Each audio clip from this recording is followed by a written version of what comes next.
I think it is clear to believe in the power of ideas. Fresh thinking of the Manhattan Institute.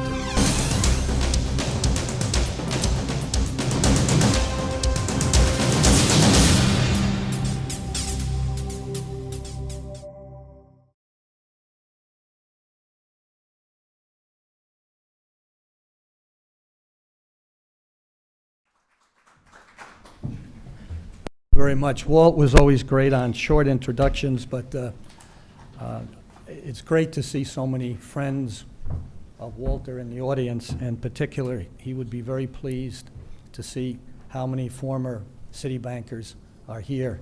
And there are a number of present city bankers, but a lot of former ones. And as I said, he would be very pleased. And I want to thank the Manhattan Institute for holding this session, this forum on the legacy of Walter. Those of us who worked with him over the years saw him as a leader of vision and courage and a man of extraordinary kindness and dignity.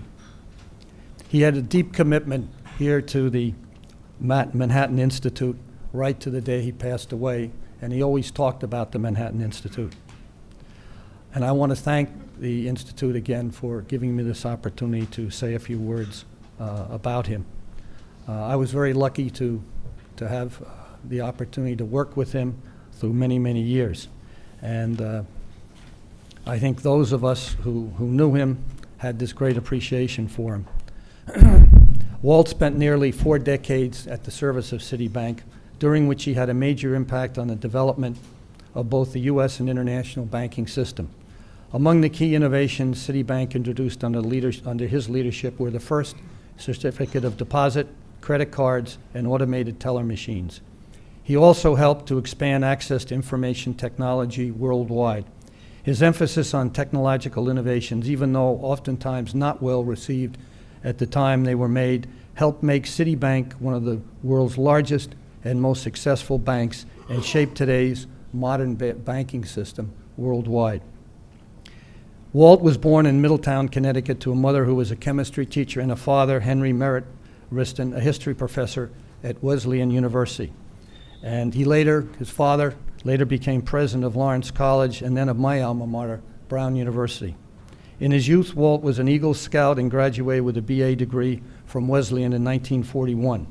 He received his master's from the Fletcher School of Diplomacy at Tufts in 1942. Following graduate school, Walt worked for 1 year in the Foreign Service and then enlisted in the U.S. Army in the Signal Corps, where he rose to the rank of lieutenant. He married his first wife, Barbara Brengle Wriston, in 1942, with whom he had one daughter, Catherine. After Barbara's death in 1966, he married his beloved Kathy Deneen, who is here with us today. In 1946, Walt joined Citibank as a junior inspector in the Controllers Division and embarked on a highly successful career.